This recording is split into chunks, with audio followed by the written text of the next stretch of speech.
Bien. Entonces estamos en ese trance, ¿no? ¿Cómo pasar, atravesar conscientemente la muerte si en la vida no estoy consciente?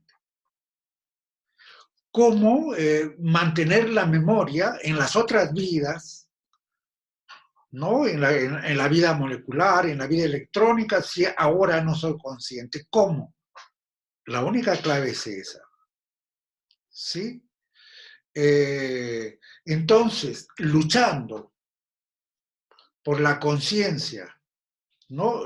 Durante esta vida corporal, nos vamos a encontrar, y acá pone un ejemplo el maestro Rodney Collins, en la situación, dice, de un hombre que está yendo en una lancha, en una pequeña embarcación, ¿sí? Y este hombre empieza a hundirse la lancha, ¿ok? Empieza a hundirse la lancha. Y antes de que se termine de hundir, él no sé cómo, tiene que aprender a nadar, ¿ok? ¿Sí? Imagínate, pasa en una pequeña embarcación a la deriva y poquito a poquito se empieza a filtrar el agua y tú no sabes nadar, así que lo que vas a tener que hacer antes de que se hunda, darte un saltito seguramente y aprender a nadar, ¿no? Antes de que la embarcación pues colapse. ¿Por qué? Porque si no aprendiste a nadar y se hunde, ¿no?, la embarcación, te vas a ahogar. Este poder nadar, que es una metáfora, en otro mundo, esta adquisición de un principio permanente de conciencia, ¿no?, está relacionado con la creación intencional de un alma. Entonces, nosotros somos el principio de conciencia. Hay veces por ahí publican, creo que ustedes no, yo soy el alma, por ejemplo, ¿no? Y te ponen alma y no sé cuánto. No es así. Nosotros somos el principio permanente de la conciencia, digamos. Y esa conciencia habita este cuerpo. Y cuando muere este cuerpo, esa conciencia debe habitar otro cuerpo. Ese otro cuerpo es el alma. Entonces, no confundamos la conciencia que somos, ¿no?, con el alma. Bien, ahora, vamos a poner un rato en paréntesis las enseñanzas de los grandes místicos, grandes maestros religiosos, ¿no? Por un momento, ¿no? Y vamos a ver claramente que ese es el camino, ¿no?, que ha sido recorrido por muchos de los grandes escritores, artistas y músicos.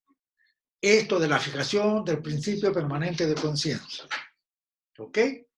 Entonces, vamos a por un momentito a dejar a un lado a los grandes, a los Buda, Lao Tse, Cristo, Mahavir, Nanak, ¿no? Vamos a dejarlos a un lado un ratito, Milarepa, etc. Y nos vamos a enfocar en los grandes escritores, artistas, músicos, ¿no? Lo vamos a enfocar en ellos, ¿no?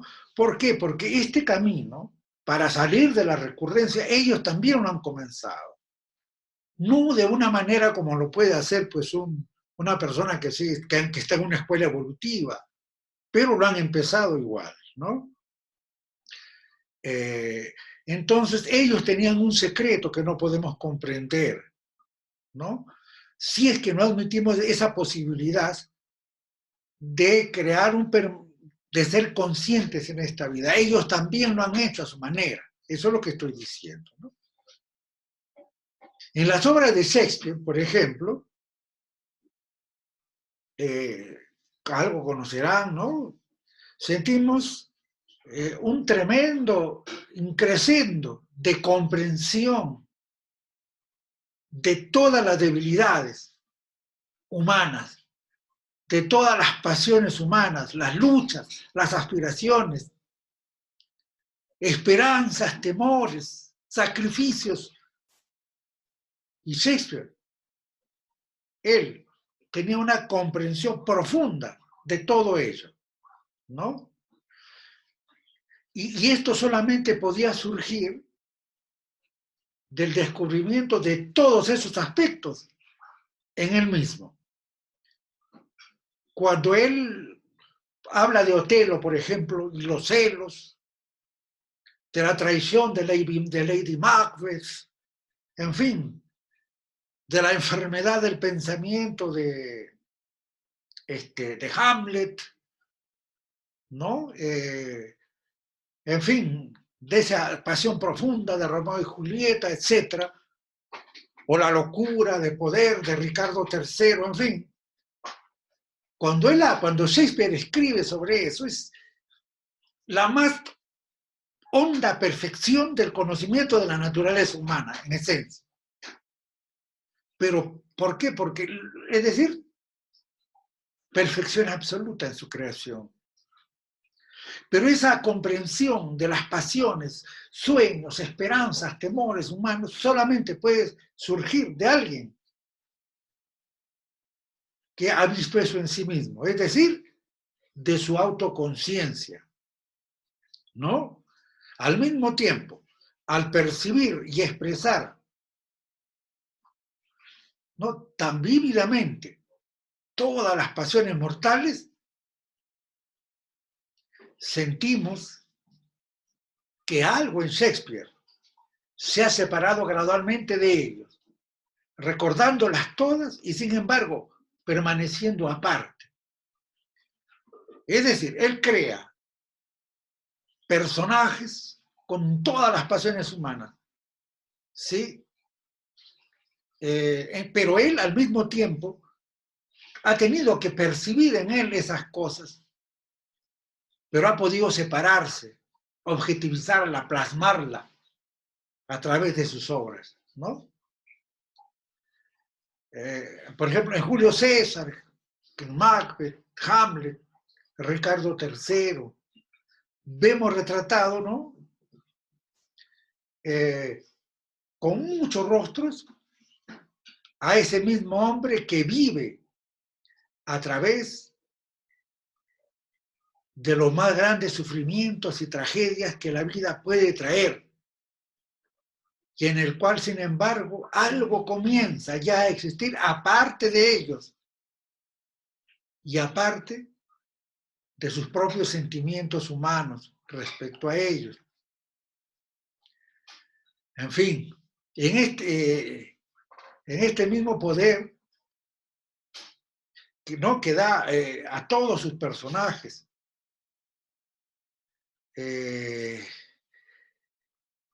hay de lo que se llama, hay un sentido de no efectividad. Es decir, de no efectividad si medimos por los comportamientos, patrones mundanos. Es decir, si ves, ninguno termina siendo efectivo, todos terminan enredados, los personajes, ¿no?, problematizados, etc. En fin, se mueven en un camino diferente del resto de la humanidad. Sus vidas de estos personajes carecen de sentido práctico, ¿no?, desde el punto de vista de los resultados mundanos. Ahora, hay un ejemplo más vívido, puede encontrarse, por ejemplo, en toda la serie de autorretratos de Rembrandt, ¿no? Los que tomamos en conjunto se acercan a lo que llamamos el gran retrato, la totalidad, el cuerpo largo, le gusta llamar al maestro Collins, del hombre, ¿no? Desde muy, desde muy joven, diría yo, ¿no? Si vemos la obra de Rembrandt, vamos a ver que él siempre está tratando de verse a sí mismo, ¿no? Tratando de verse a sí mismo y registrando con una gran objetividad momentos de temor, de estupidez, de alegría desbordante, ¿no? Cuando se sorprende a sí mismo, por ejemplo, desprevenido, perdido, a veces en un estado de una especie de inconsciencia que raya con la bestia. Él se sorprende y capta todo eso. ¿Comprenden? Gradualmente logra separarse a sí mismo, ¿no? Más y más de esas manifestaciones terrenas, de Rembrandt, ¿no? Hasta que los últimos autorretratos parecen ser una visión total del hombre, pero desde el exterior. Algo que no es él, a pesar que es su retrato, ¿no?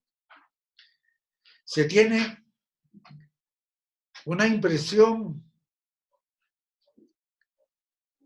¿no? De que el reconocimiento se ha separado,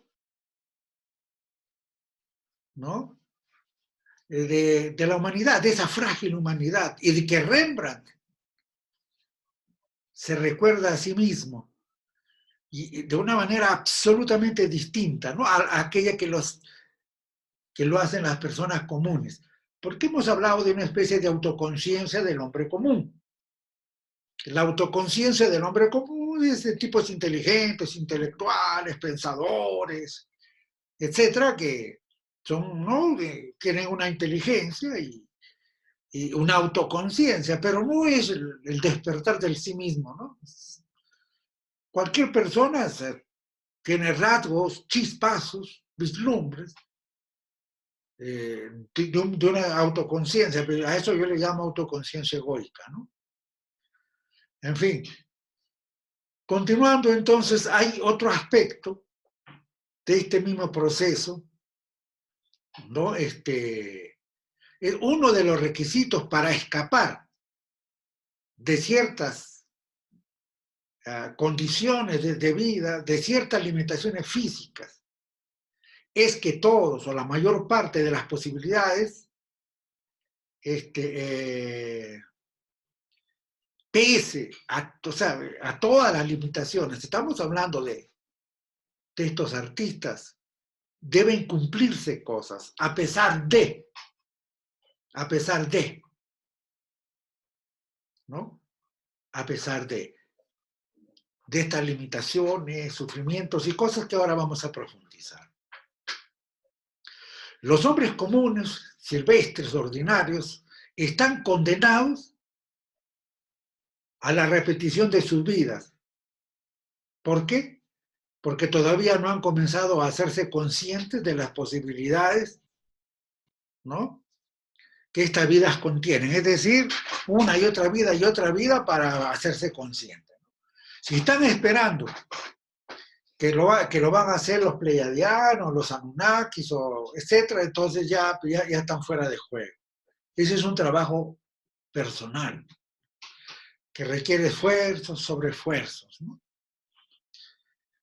Con hombres como estamos hablando, Shakespeare, Rembrandt, la situación es muy distinta. ¿Por qué? Porque la cantidad de observación y comprensión que ellos tienen de la vida, de cada aspecto de la vida humana, ¿no? A veces cuando las personas me preguntan, en escuela vida, ¿qué? Y yo decía eso, que es comprenderme a mí mismo y comprender la vida. Eso, digo comprender, no entender con la cabeza, digo comprender, ¿no? Entonces, en estos casos, los dos ejemplos que pone el maestro Collins, Rembrandt o Shakespeare, dice, la situación es muy distinta. ¿Por qué? Porque la cantidad de observación que tienen, externa, interna, y la cantidad de comprensión que tienen, interna, externa, ¿respecto de qué? Respecto de todas las situaciones de la vida, manifestaciones de la vida humana, de cada clase y cada tipo de ser humano, ¿no? Entonces, por ejemplo, Shakespeare es un maestro de maestros. Yo le recomendaría que lo lean. Es decir, qué tal manera de profundizar y de comprender al ser humano. Ahora, entonces, la repetición, la recurrencia, se debe a la falta de comprensión, ¿no? ¿Y por qué se repite y se recurre? Porque es la forma en la cual cada individuo recibe otra oportunidad para entender más, para hacerse más consciente, ¿no? En sus condiciones presentes. Eh, es decir, si no puede dominarlas, si no puede estas cosas en este mundo ahora y aquí, mucho menos va a poder actuar, dominar en otros planos, en otros cuerpos. No, no se va a poder, ¿no? Volviendo al caso de Shakespeare, Rembrandt, han alcanzado, ¿no? Niveles altísimos de comprensión, ¿no? Comprensión de sus propias vidas, comprensión del ser humano, ¿no? Y es así que es prácticamente inconcebible que la vida de ellos se repita. Mira, y no han seguido un camino ortodoxo, que budismo, que jainismo, no. Es decir, han trabajado su autoconciencia a través del arte. La creatividad es un camino. La creatividad es un camino, de hecho. Estoy convencido que es un camino espiritual, ¿no? La creatividad es un camino espiritual. Me hubiera gustado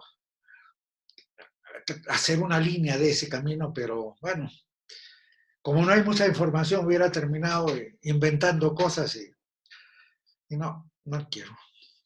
Pero que es un camino, es un camino. Por lo tanto, dada la inconcebible capacidad de comprensión de sí mismos, de la vida y de las pasiones humanas y de todo, se dice que es casi inconcebible que ellos recurran, ¿no? ¿Por qué? Porque la repetición es para la gente inconsciente, cero comprensión. Por ejemplo, se escribió Hamlet, ¿sí? Y es imposible que en otra vida se recurra para volver a escribir Hamlet. ¿Por qué? Es una obra perfecta, ¿no? Y repetir la perfección implica una especie de derroche que no está previsto en las leyes cósmicas. Listo, había que escribirse Hamlet y se escribió, punto. Y va a volver a escribir, ya no. Y si se va de la recurrencia a él, ¿quién escribe Hamlet? ¿Por qué? Porque tiene que escribirse Hamlet, ¿no? Entonces, eso queda claro, ¿no? Repetir la perfección es un desperdicio dentro del cosmos, eso no existe. La imperfección se repite, la perfección no. Y decía que no obstante Hamlet existe en la historia. Miren, cientos, miles de representaciones de la obra, ¿no? Han ocupado a cientos, miles de actores, productores, teatro, cine. Y entonces, si ya no escribe Hamlet, ¿qué hacen en su recurrencia los actores que actuaban de Hamlet? ¿Comprenden? No es cuestión de que él se va y ahora, ¿no? Él ya no recurre, ya no escribe Hamlet. Y la gente que en sus recurrencias eran actores que actuaban de Hamlet, ¿qué hacemos? ¿Sí? Entonces, y eso ha influido además en la vida de los lectores, de los espectadores, ¿no? ¿Me entienden? O sea, si ya no recurre Shakespeare, ya no escribe Hamlet, y 50, 100 millones de personas, ¿qué les pasa? Porque han sido totalmente influidas por él a través de, ¿no? de todos estos años, ¿no? Porque se han creado modas, frases, han ocupado actores, teatros, actrices, productores, en fin, ¿no? Inclusive hay, ¿qué te digo? La célebre frase, to be or not to be, that is the question. Es decir, no sé, han pasado, ¿no? Pensamientos que matizan toda la civilización, ¿sí? En fin, por tanto, alguien debe escribir Hamlet. Para escapar de la repetición, de la recurrencia, Shakespeare debe enseñar a alguien a escribir Hamlet, o simple y llanamente alguien debe escribir Hamlet, ¿no? Debe poner algún lugar, en su lugar a otro. ¿Para qué? Para que él pueda seguir evolucionando, ya se olvide de Hamlet, ¿sí? Si es que recurre en un plano ya diferente, ¿no? Si es que no se va.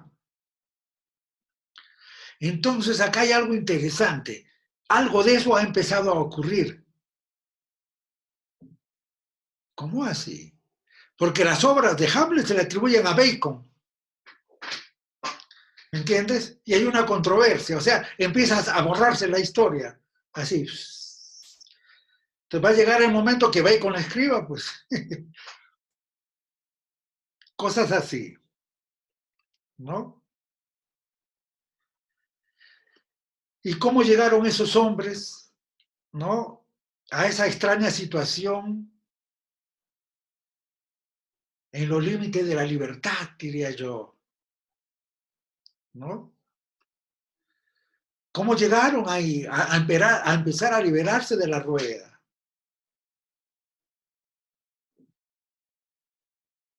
Su característica más saliente es un intenso deseo de ver objetivamente, ¿sí? Comenzando por verse a sí mismos, la bendita observación que trabajamos. Pero, y además de eso, ver objetivamente. De algún modo apuntando a la conciencia de sí, a la conciencia objetiva. Pero aparte de eso, ¿no?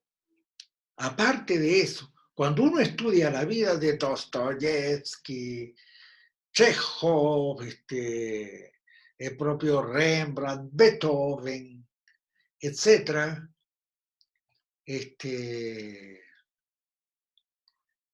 hay algo raro ahí, ¿no? ¿Sabes qué es lo que impresiona? El extraño papel que parecen haber desempeñado el sufrimiento en ellos, ¿no? El extraño papel que ha desempeñado el sufrimiento en ellos.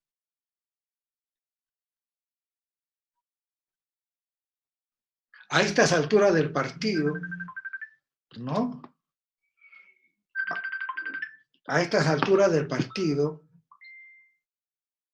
digamos, ya ustedes deben haber entendido, cualquier persona con un sentido común, ¿no? Cualquier persona con sentido común, debe haber entendido por qué existe el sufrimiento.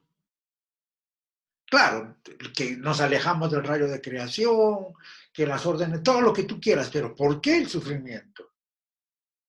Entonces, cuando nos dicen que hemos venido aquí a pasarla perfecto y todo es perfecto y todo es luz, el sufrimiento, ¿qué diablos hace aquí? ¿Ustedes han sufrido de repente? No. Sí, ¿no? Y entonces, ¿qué rol juega? O sea, el absoluto, Dios se volvió loco y dijo, voy a hacer sufrir a la gente así, porque en fin, claro. Entonces, de hecho, el sufrimiento es un factor fundamental ¿qué te digo? Para que el rayo de creación pueda pasar y atravesar el intervalo que se da entre, ¿no? Entre la Tierra y la Luna. Es la vida orgánica, digamos, ¿no? En fin, eso por eso quería que recuerden la ley del 7, ¿no? Entonces,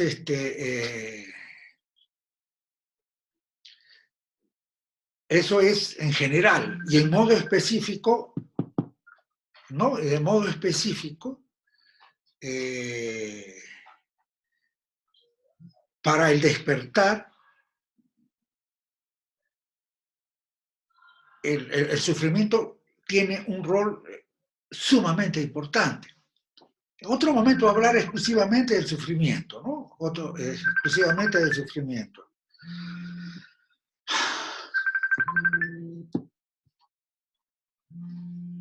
A ver, espérenme un segundito.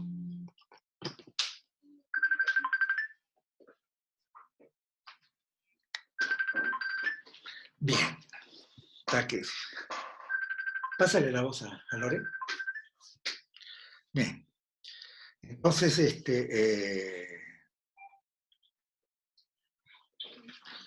ahí es un punto bien claro. Y yo exhorto a ustedes, ¿no? Les exhorto a que traten de comprender esto. Entonces, al estudiar la vida de todos estos grandes genios, de estos grandes hombres creadores, ¿no? Una gran tragedia o un gran sufrimiento que parece inevitable y que además ellos no tratan de evitar, ¿ah? Y que en alguna forma, diríamos que hasta que parecen necesitar, ¿no? Es como si en cierto punto de objetividad crecientes a sí mismos, ¿no? De ser objetivos, de verse a sí mismos, las experiencias ordinarias no son lo suficientemente fuertes, ¿no?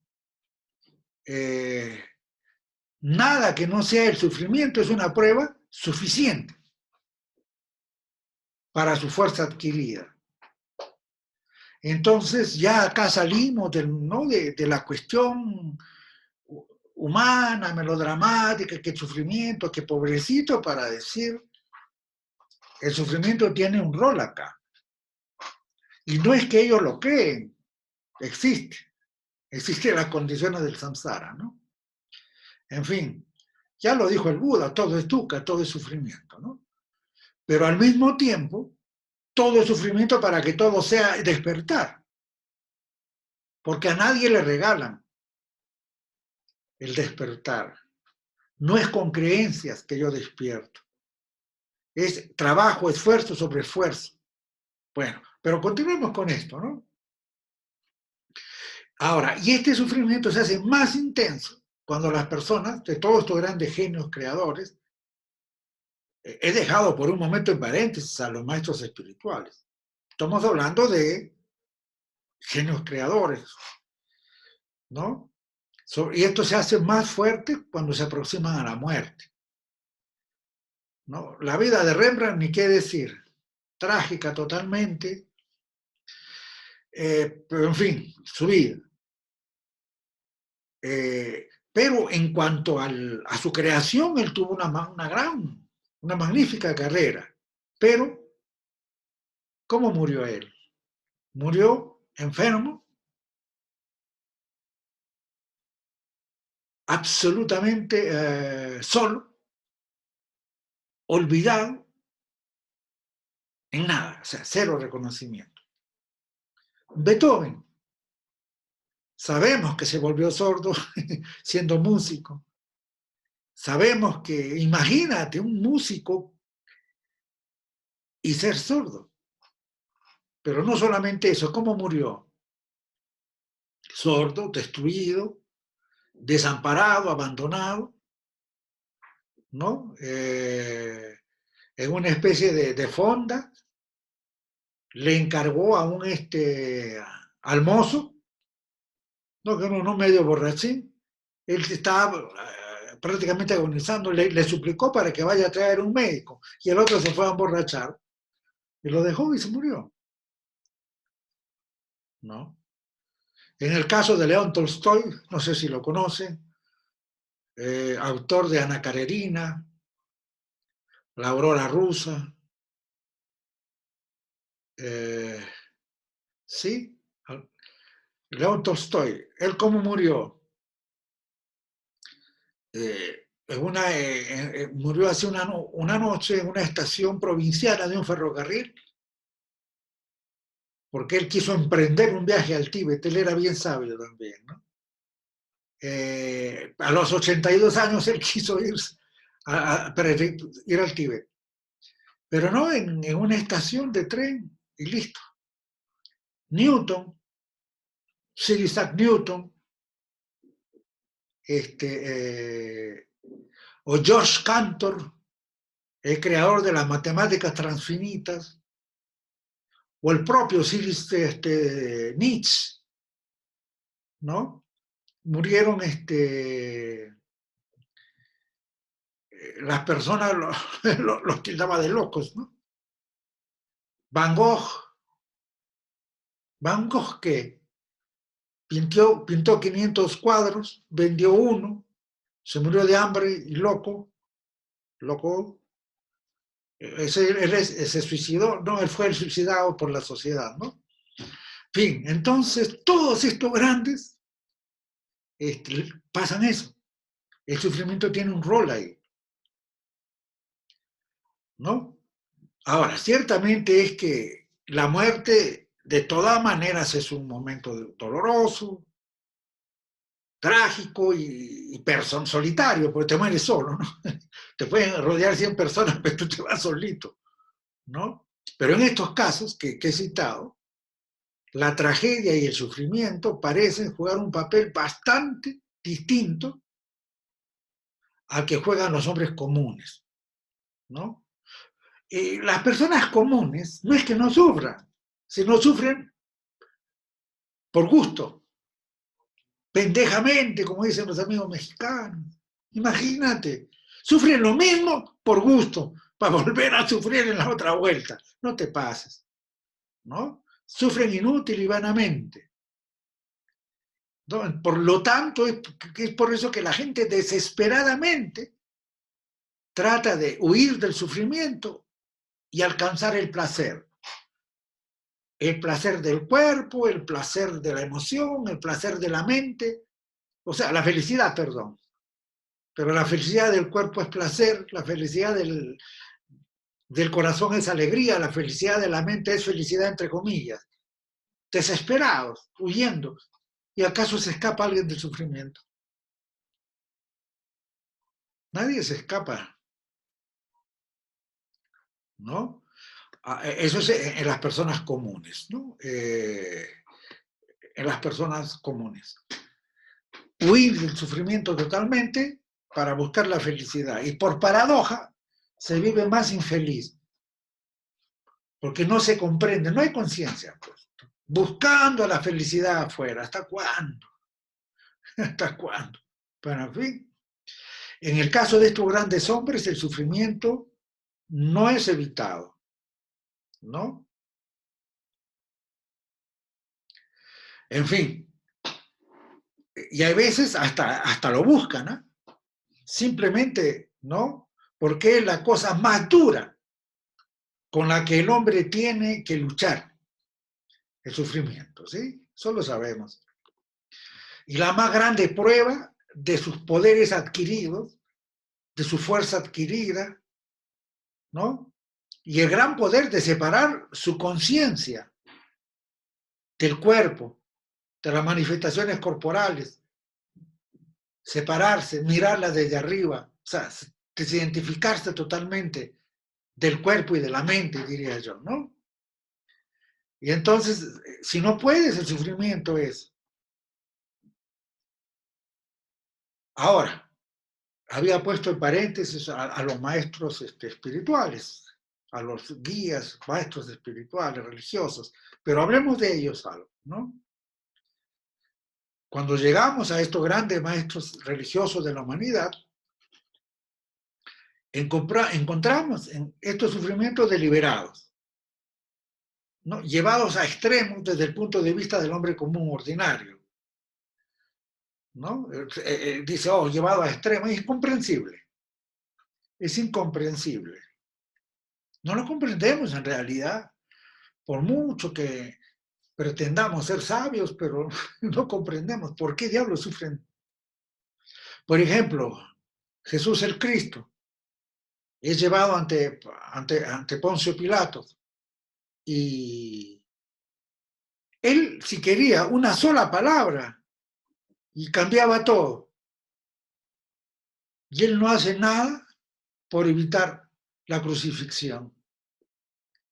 Inclusive le dice a Judas, lo que tienes que hacer, hazlo ya. Si él podía haberle dicho a los otros, oye, agarren y métanle un par de golpes a Judas, que no joda a Judas, pero no, podía haberlo evitado, pero no lo evitan. Y hablando de Judas, bueno, él fue un gran sacrificado también. Ya en ese programa que dije que iba a ser de Judas, que esta semana, a ver, sí, de repente la hago, ¿no? Pero en todo caso, Cristo pudo haber evitado y no lo evitó. ¿Y qué cosa? Díganme si fue poca cosa ser clavado, crucificado, corona de espinas, azotado y crucificado en un basural. El Gólgota era el basural. Imagínense, ¿no? Y él, como digo, y él no hizo nada por evitarlo. En fin, Sócrates, igualito, obligado a beber la cicuta, ¿sí? En Atenas, ante el Senado ateniense, decía que corrompía a la juventud con sus ideas. Y él podía haber evitado, argumentado. No, tampoco. Buda, el venerable, a sabiendas, toma un alimento envenenado que le ofrece el herrero de una aldea, ¿no? A la orilla del camino. Él llega ahí, ha de comer y le dan, ¿no? Y le dan una comida envenenada. Y él lo sabía. Milarepa, el santo tibetano, ¿no?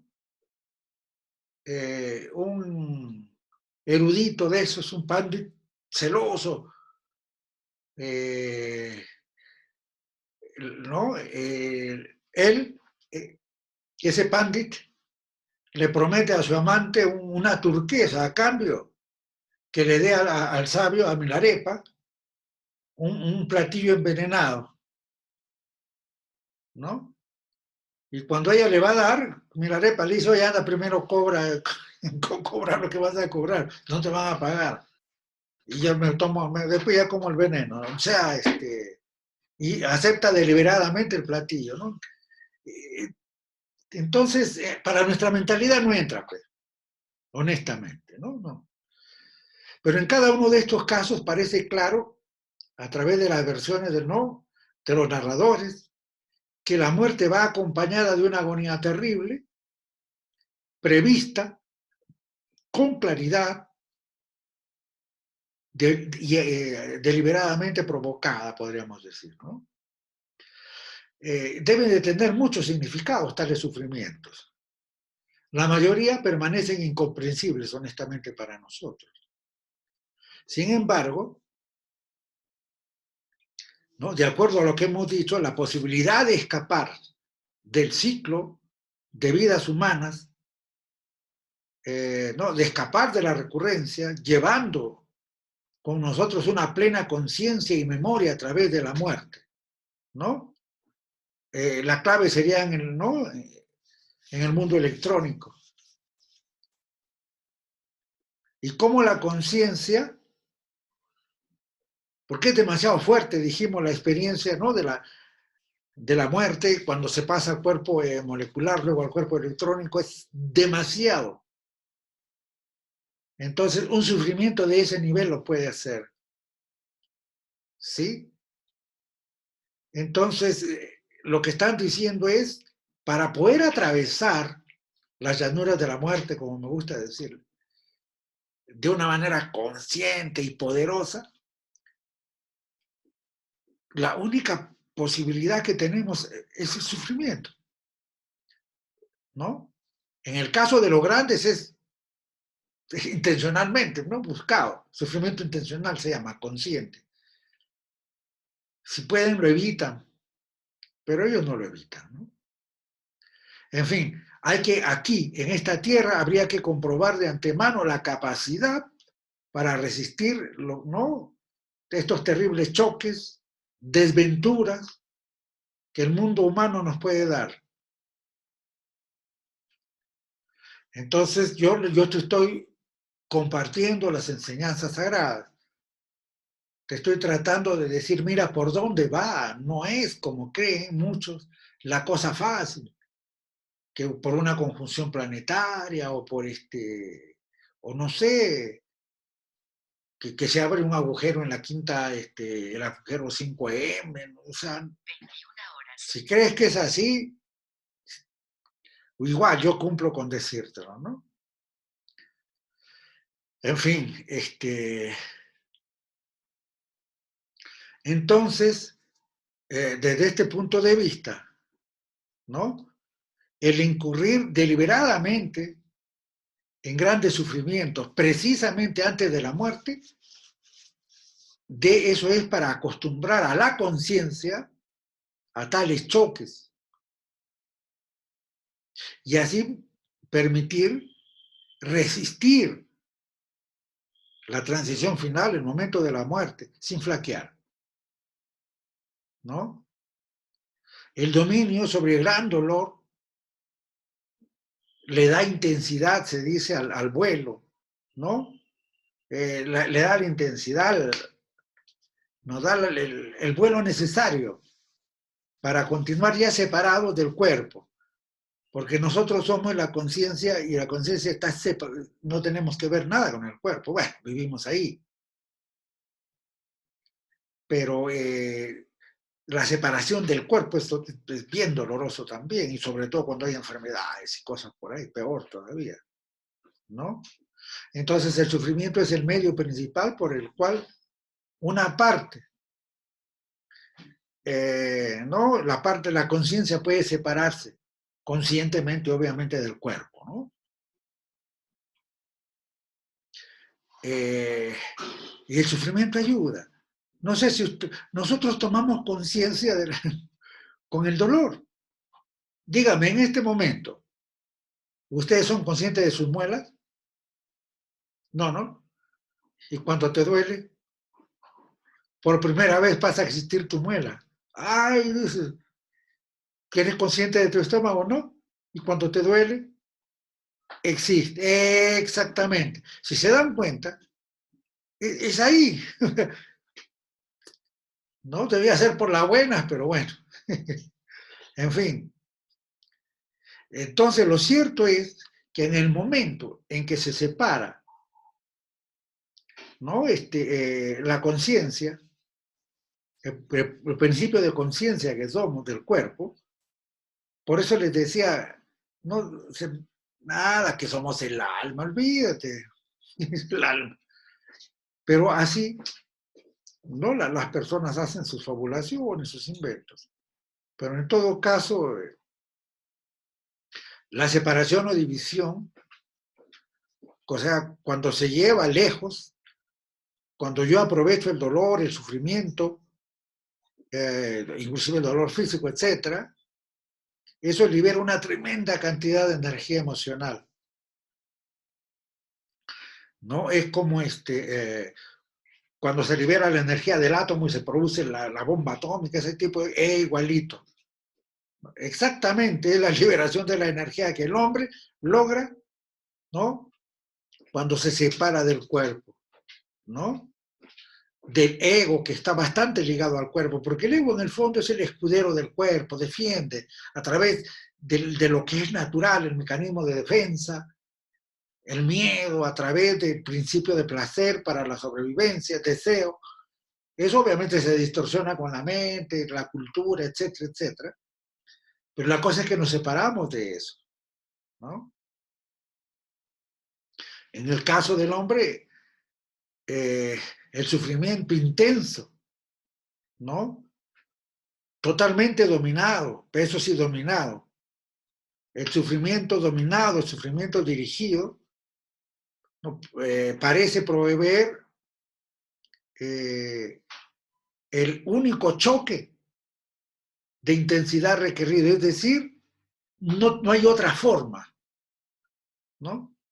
Entonces alguien dice, por ejemplo, ¿y el amor? ¿Y la compasión? ¿Por qué el sufrimiento? Pero si nos damos cuenta, por ejemplo, la compasión acepta un sufrimiento equivalente. Es decir, la compasión es asimilar para uno el sufrimiento de, de los demás. De todas maneras está ligado, ¿no? Entonces, eso es peligroso. Así como si yo me pongo a manipular un átomo y puedo destruir y volar todo, obviamente morir, ponerse a manipular, estos principios de conciencia también son peligrosos, ¿no? Yo diría aquí la clave es, ¿no?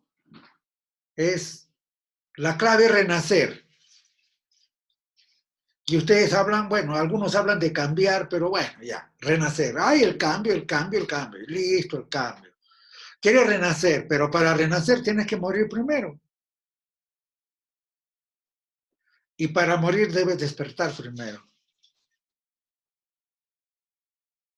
Entonces, las personas están queriendo renacer, cambiar, y no han despertado. Y no han muerto. Y no hablo de la muerte física, no hablo de la muerte del ego, por decirlo así. Entonces, yo confío en que ustedes algo captan estos mensajes, ¿no? Digo, confío porque veo cada cosa en internet, en Facebook, es alucinante. Hablan de la conciencia como nada, de despertar, pero como si fuera la cosa más simple. Quien quiere lo puede creerlo, pero yo tengo la esperanza que algunos de ustedes capten la idea, ¿no? O todos, o todas, perdón, la mayoría son mujeres, al menos los que están aquí, ¿no? En fin, entonces hay que saber lo que se hace, ¿no? Por ejemplo, eh, hay un principio equivocado. Por ejemplo, las sectas estas que se autoflagelan, que se automartirizan, se colocan cilicios, corona de espinas, santos que se colocaban, qué sé yo, cadenas con espinas en la cintura, todo eso. Hacen eso sin haber despertado y pueden lograr cierta inmortalidad, pero son cosas inmortales.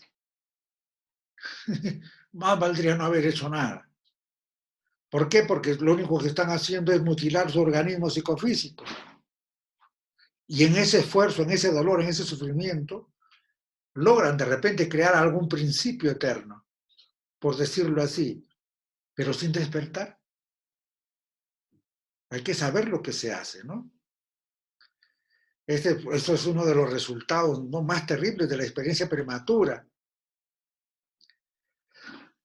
En fin, entonces el uso intencional del sufrimiento solamente resulta práctico en conexión con el trabajo en una escuela de regeneración, en una escuela de despertar. Y aún así, hay que saber escoger el momento preciso. ¿Ok? Ahora, el sufrimiento, como el calor, no es solamente un agente de fisión, así como se separa el átomo y uno se separa del cuerpo, sino también es un agente fijador. Lo voy a decir de otra manera, como una metáfora.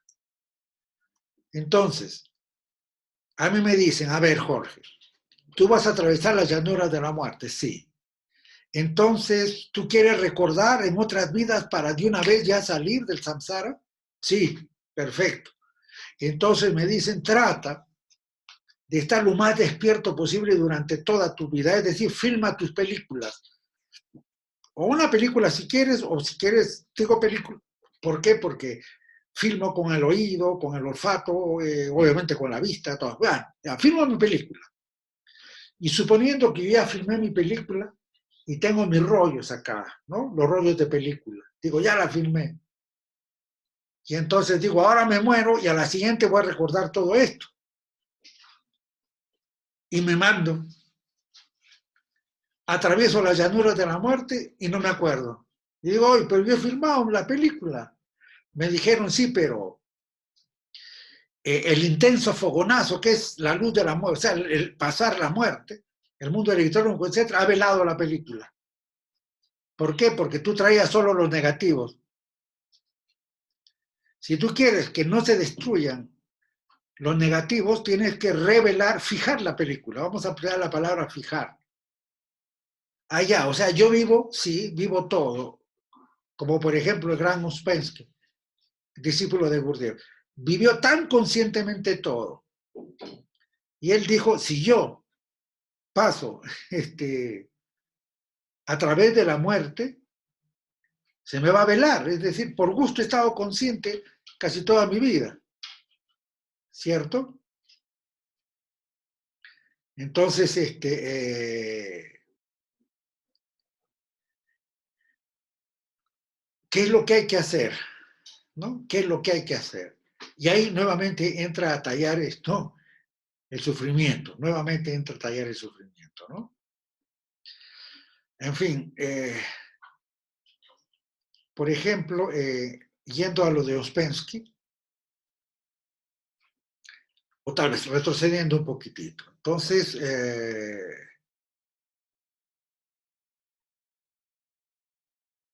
¿cómo fijar permanentemente, ¿no?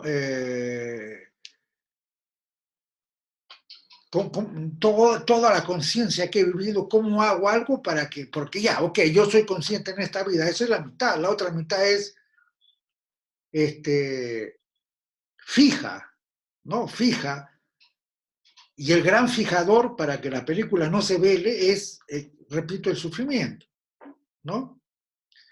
Entonces, los artistas intuitivamente, los maestros conscientemente parecen haber llegado a la misma conclusión, que los sufrimientos elegidos deliberadamente pueden proporcionar con exactitud ese fijador, ese mordente le llaman, ¿no?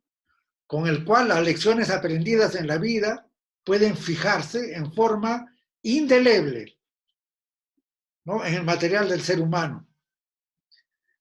O sea, saben lo que están haciendo. Milarepa. A ustedes no se les suena Milarepa, pero Milarepa fue el tipo que se iluminó en una sola vuelta. Una sola. Una bestia. Una sola. Bueno, él canta, por ejemplo, en su dolor, en medio de su dolor, de su muerte cantaba. ¿Qué decía? Enfermedades, pero tienden a hermosearme grandemente, dones que aprovecho para ornamento de los signos de mi perfección. Esta enfermedad que también me viene, pudiera transferirla, pero no hay necesidad de hacerlo. Con el poder que él tenía, la sacaba en 30 segundos, pero no, él quería irse en una vuelta y se fue. Eso, como digo, es difícil entenderlo para nosotros, pero yo estoy cumpliendo con transmitirle la enseñanza de los maestros, ¿no? Otros, en fin, a otro. Ahora, otra persona, Ouspensky, ¿no? Ouspensky, discípulo de Gurdjieff, gran maestro, casi de la talla de Gurdjieff, extraordinario. Después de muchos años dedicados a la enseñanza y a la explicación de estas ideas esotéricas a sus compañeros, un hombre al que conocí, dice un hombre al que conocí pocos meses antes de su muerte. ¿Y qué es lo que pasó con él? Él cesó de pronto, entró en silencio, dejó de explicar cosas, y por un silencio y una separación casi absolutas, pareció aislarse de las fuerzas perturbadoras de la vida, ¿no? Que absorben el alma de todo hombre que no ha fijado en sí mismo su propio campo de conciencia. Es decir, a hablar, y no sé, es por eso que me gusta mucho lo que puso Hermann Hesse en Montayola, ¿no? Cuando de Berna se fue a Montayola, en su vejez, tenía un gran letrero en la puerta de su casa, no se admiten visitas. ¿No? Un hombre de mi vida, de mi edad, ya ha vivido lo suficiente, conoce al hombre humano lo suficiente, y ya no quiero saber nada de ellos. Así es que sigue tu camino como si acá no vive nadie. Chao. Lógico. Ellos entran en una fase de silencio. Hermann Hesse también era otro extraordinario, ¿no? En fin, la cosa que Ouspensky asume el silencio, ¿no? Separado, digo de una manera casi absoluta, aislado de las fuerzas perturbadoras de la vida, de los chismes y esto, y las novedades y las habladurías y los egos, desde los egos pecadores demenciales hasta los egos santos, predicadores, iluminados, luminosos, toda la vaina. Bueno, lo cierto es que en el último mes, cuando su muerte ya era cuestión de días, ¿no? Su debilidad era extrema y sus dolores agudos y constantes. Este hombre comenzó ¿no? Comenzó a emprender sin ninguna explicación una serie de tareas, de actividades que demandaban una resistencia casi incomprensible desde el punto de vista normal. Una persona normal no. Habiéndole prescrito, ¿no? los doctores un reposo absoluto, él exigía que se le llevara día tras día en excursiones a campo abierto, ¿no? Por todas las casas que había vivido durante su residencia en Inglaterra. Él era de Rusia, igual que el señor Gurdjieff, pero vivió en Inglaterra. Gurdjieff más en Francia, ¿no? El señor Gurdjieff.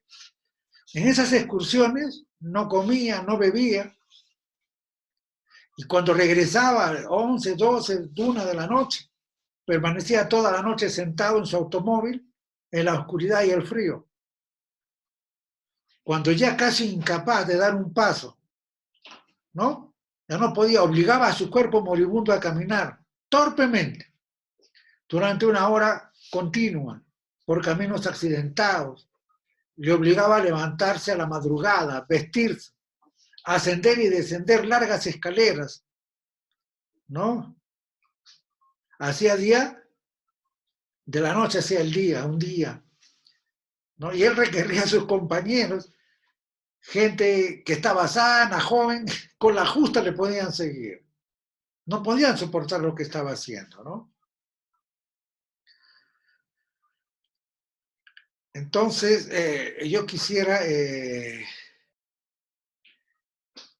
contarles la versión de Osho respecto a la muerte de Ouspensky, ¿no? El otro grande, ¿no? Así dice Osho, así se refiere Osho a Ouspensky. Osho, él tiene su propia gravitación, Es uno de los más grandes genios espirituales, pero respetaba mucho. Él golpea a todos, pero nunca se metió ni con Gurdjieff ni con Uspensky. Un respeto absoluto al cuarto camino.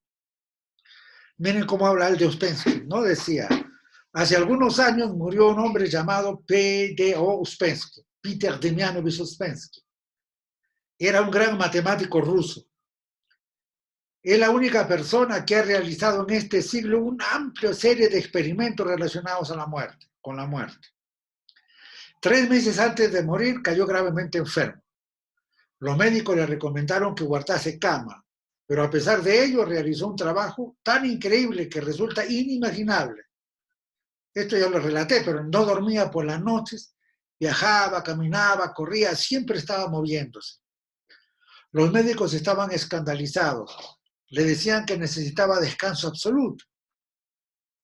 Uspensky reunió a su lado a todos sus amigos íntimos, pero no les dijo nada.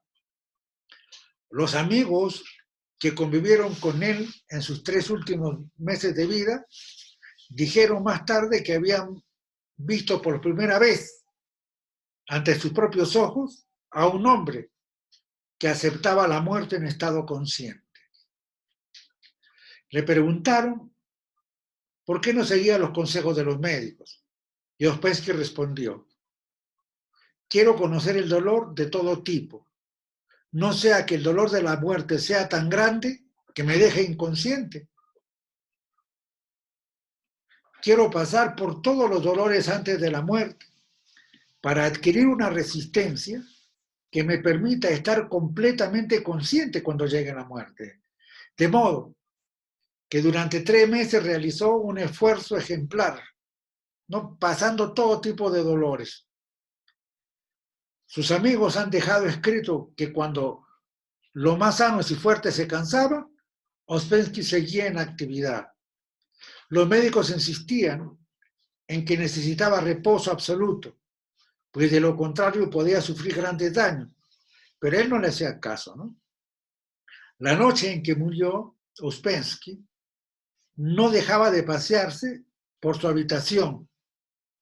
Los médicos, ¿no?, que lo examinaron anunciaron que sus piernas ya no tenían la fuerza necesaria para andar, pero él siguió caminando toda la noche. Decía, quiero morir caminando, pues si muero sentado puedo quedarme inconsciente, o si me muero dormido puedo quedarme inconsciente. Mientras caminaba decía a sus amigos, un poco más, 10 pasos más y todo habrá terminado. Me estoy hundiendo, pero seguiré caminando hasta que haya dado mi último paso. Quiero seguir haciendo algo hasta el final, de lo contrario la muerte podría encontrarme desprevenido. Podría relajarme y quedarme dormido. Y no quiero que me pase esto en el momento de la muerte. Uspensky murió mientras daba su último paso. Muy pocas personas en el mundo han muerto así andando. Cayó andando, es decir, que solo cayó al suelo cuando se produjo su muerte. Mientras daba su último paso, decía, este es mi último paso, ahora estoy a punto de caer. Pero antes de marcharme quiero decirles que he soltado mi cuerpo hace mucho tiempo. Ahora no veréis la liberación de mi cuerpo, pero yo he visto hace mucho tiempo que el cuerpo ha caído y yo sigo existiendo. Ahora solo caerá mi cuerpo. Yo no puedo caer de ninguna manera. En el momento de su muerte, sus amigos vieron una especie de luz en sus ojos. Se hizo visible una gran paz, una gran alegría y un resplandor que se deja ver cuando alguien está en el umbral del otro mundo. Pero uno debe prepararse para esto, ¿no? Debe practicar. Es una preparación continua. Cuando una persona ya terminando, no, se prepara plenamente. De verdad, la muerte se convierte en una experiencia maravillosa. No existe otro fenómeno tan valioso como este, ¿no? Pues lo que se revela en el momento de la muerte no se puede conocer de ninguna manera. y entonces la muerte parece una amiga. Pues solo cuando acontece la muerte y no antes podemos conocer que somos seres realmente vivos. Bueno, entonces el significado de esto que he relatado, tanto por Collins como por Osho, de esta conducta, tanto para él como para la gente que se estaba a su alrededor, es poco explicable para nosotros, ¿no? Solamente podría añadir que con ello demostró que Ouspensky ciertos poderes, tales como hablar a los otros sin palabras, ¿no? Audibles, con telepatía, comunicarse con ellos a distancia, porque él se comunicó en esos momentos con gente en Rusia, con gente en Francia, ¿me entienden? Y eso que él no buscaba eso, porque nosotros no buscamos poderes para tener, ¿no? Esos poderes están para circo, decía Bourdieu, pero esos poderes se tienen, ¿ok? Y esos poderes él lo tenía, porque lo vieron alumnos en Inglaterra, en tal sitio, y en Francia, y en Rusia, donde quiso ese pasión, ¿no? Lo que normalmente se considera milagroso. Y además, que esos poderes, no, repito, no los ejerció por la satisfacción de tenerlos, sino como funciones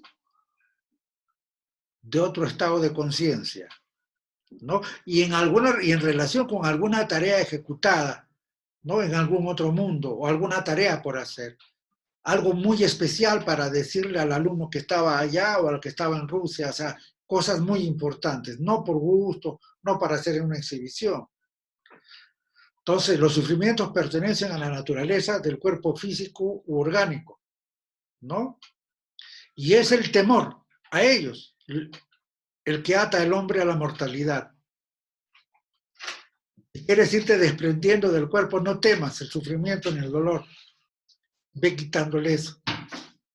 Aceptándolos intencionalmente, burla la naturaleza y la muerte. Demuestra la separación entre tu voluntad y el poder de tu cuerpo. Separa el astral o el alma y la pone en condiciones de llevar una existencia independiente en el mundo invisible. Se recuerda a sí mismo. En tal forma el hombre puede prepararse para la inmortalidad consciente.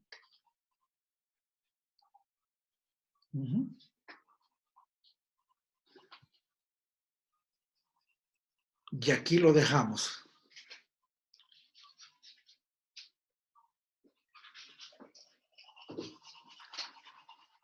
Me voy despidiendo, nos estamos viendo con la gente del grupo el jueves.